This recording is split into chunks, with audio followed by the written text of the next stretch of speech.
Vice President Harris sits down for her first interview since launching her presidential campaign as former President Donald Trump tries to change the narrative on abortion access. On that and more, we turn tonight to Brooks and Atkins Store. That is New York Times columnist David Brooks and Boston Globe columnist Kimberly Atkins Store. Jonathan Capehart is away this evening. It's great to see you both. Good to see you. Yeah. So it would appear that Donald Trump is having trouble staking out a consistent stance and message on abortion access and reproductive rights. David, just yesterday, in an interview with NBC News, he slammed Florida's 6-week abortion ban as being too restrictive. He says it's too short. He said, "I want more weeks." That was a direct quote. Today, he tells Fox News that he's going to vote to uphold that same ban when it comes up for a ballot, when it comes up for a vote as a ballot measure come November. It would seem that he's struggling to find an answer for this environment that he's created. Yeah, well, Donald Trump has two principles here. One is the Republican Party is pro-life, and two, it's not a good way to get elected president. And so he seems to be toggling between the two. And if I were him, I would just stick to the pro-life position. You know, he appointed the judges that did Dobbs. He's effectively a pro-life person. His party's a pro-life party. He should just simply stick with the pro-life. But he can't help it. When he wants to position himself more favorably, he shifts. But this was the first time when he shifted, saying 6 weeks was too short, or really trying to push the Republican Party in a pro-choice direction. This was the first time I really saw social conservatives furious and just putting tremendous pressure on him not to do this. And so usually they just get in line, but this time they really were mad. What about that, Kimberly? Yeah, I think that is absolutely true. Look, we've seen in the elections since Dobbs was overturned by the Dobbs was handed down by the Supreme Court overturning Roe, that every time an abortion access question is on the ballot, the abortion access wins. And we have not just in Florida, but in some 40 other states, some measure on November's ballot that's going to be about abortion access. And if you have Donald Trump suddenly saying, oh, you know, I think that this is a problem, it's going to do a lot of damage to the conservatives that are pushing those measures. So you're seeing him thinking about his own hide and then clearly talking to somebody and trying to pull that back. But it also goes against what he's always said was leave it to the states, right? Well, then he was telling states it was too short, telling them what to do. So he's really struggling to find where his lane is here. He's also talking about access to IVF because in that same NBC News interview, he's saying that if he's reelected, his administration would not only protect access to IVF, but would also have either the government or insurance companies cover the cost. Take a listen. Under the Trump administration, we are going to be paying for that treatment. So we are paying for that treatment. All Americans who want it? For all Americans that get it, all Americans that need it. Now, neither he nor his campaign have offered any specifics about how this would work or how you'd pay for it. IVF is not cheap. Per patient, per cycle, it's roughly $20,000. What's he trying to accomplish here? Get elected, and so it's just, I mean, he tweeted out a couple, or whatever, Truth Social doubt, something saying women will have complete reproductive freedom under my administration. And so on this IVF issue, that's obviously an issue where Americans are more supportive, and abortion is obviously complicated. But he's a salesman, and he's just trying to sell himself, and he'll say whatever will help you buy. And so he's lost in salesman mode. Is this a gift to the Harris campaign? It is. I mean, when he posted that, reproductive health care, reproductive freedom under my administration, when did he do that? He did that on Thursday after Kamala Harris gave her acceptance speech and made that a central theme in her campaign, protecting reproductive choice for women. So what he is doing is, well, he's lying, first of all, because he worked throughout his tenure to vowing to repeal Obamacare, tried to do that, never put forth a replacement plan for what would replace Obamacare, and now suddenly he's talking about mandate. He's not going to do a mandate. He is trying with all of his might to say anything. He's throwing spaghetti at the wall or ketchup at the wall in an effort just to try not to have this be the torpedo of his campaign. Well, let's talk about that CNN interview last night with Kamala Harris and her running mate, Tim Walz. It's evident that the vice president is trying to establish herself as the change candidate, even as she's the sitting vice president, trying to make this election a referendum on Donald Trump. She said last night that the country is ready to turn the page. I think that people are ready for a new way forward, in a way that generations of Americans have been fueled by hope and by optimism.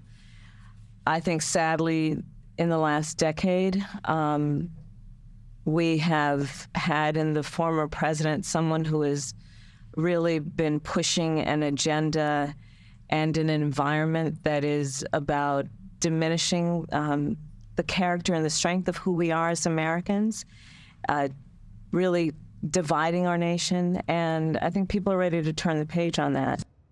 So what about that, David? Can she have it both ways, be a change candidate while also serving as vice president? Yeah, first I thought she did a very credible job. I mean, the most important thing was, can people look at that person and say, well, could be president? And I think she passed that test. She seemed self-assured. She was in control.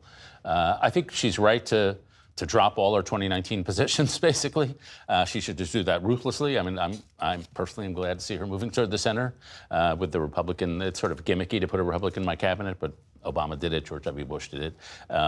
And so it's a gesture toward the center. As for the change, I do think there's peril here.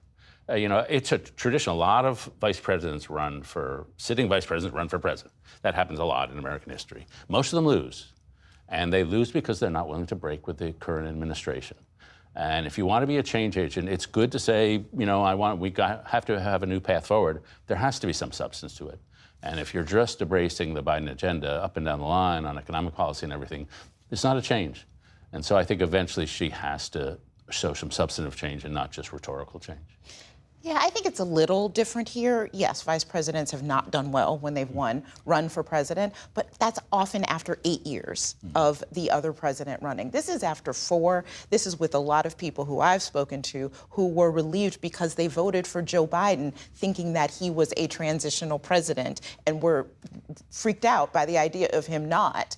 And so now they are encouraged by not just Kamala Harris, but the energy that her candidacy has created with Democrats. Are saying they haven't felt this since Obama, right? This really big change. So it is a change. She does have positions. She is staking out positions that are different from the president's, and even in centering reproductive rights in the way that she has and really taking on the issue of immigration as much as she can so far is in 5 weeks that has allowed her. So I think that there is a change. And we've also been reintroduced to Donald Trump after 4 years of being able to forget about him a little bit. So I think that makes this needle she's threading between change and incumbency tough, but she seems to be hitting it right on that mark. And David, you mentioned her move toward the center. She was asked last night to explain her shifting policy stances on matters like the Green New Deal, Medicare for All, her position against fracking. Those were at the time big progressive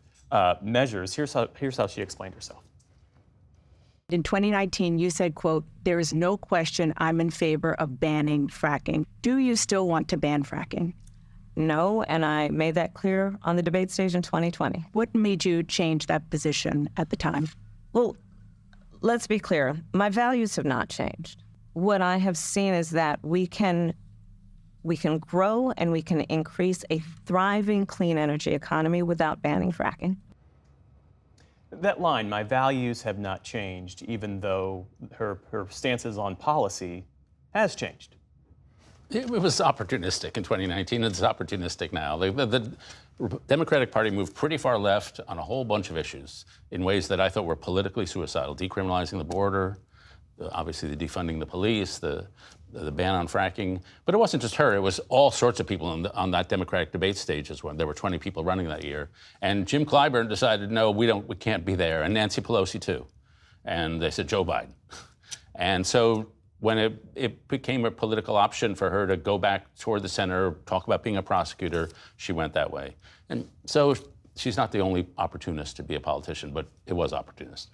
In the time that remains, I want to put a marker on something that happened this week. The U.S. Army issuing a stark rebuke of the Trump campaign over this incident at Arlington National Cemetery. The Army said in a statement, a rare statement, that the campaign was made aware of federal laws prohibiting political activity at the cemetery, and they confirmed the reporting that Trump campaign staff abruptly pushed aside an employee of the cemetery. This was a female employee who, according to the Times, didn't want to press charges because she was afraid of retaliation from Trump supporters. Kimberly, your thoughts on all this? You know, there was a time that being disrespectful in any way at Arlington National Cemetery, one of the most sacred places in our nation, would have put an end to a political career. But we have seen Donald Trump time and time again disparage members of the military, Gold Star families, and so this seems par for the course. I really would love to return to a time where people would look at this and in a bipartisan way, in a nonpartisan way, say this is absolutely outrageous. He is not an official at the moment. He is a civilian. He had no business being there, and he certainly didn't have any business trying to shoot a video, a campaign video that would have knocked Kamala Harris for not being there. I mean, it's really one of the lowest political moments that I've seen in my 20 plus years in covering politics. David? Yeah, the lowest political Trump moment I've seen in the last 48 hours, I think. You know, one of the things that strikes me, obviously, it's to transgress Arlington is a serious thing. But one of the things that strikes me is, will it have a political effect? And the answer is no. And that's partly because people are used to Trump, they like Trump, but partly it's just because of the change in our politics. And so when George H.W. Bush was running for president in 1988, he went into his convention 17 points down. And obviously he went on to win. So that's when you could have these big public swings in public opinions and daily events really mattered. That's no longer the case. David Brooks, Kimberly Atkins-Stohr, it's great to see you both. Have a good Labor Day weekend. You too. Thank you, you too.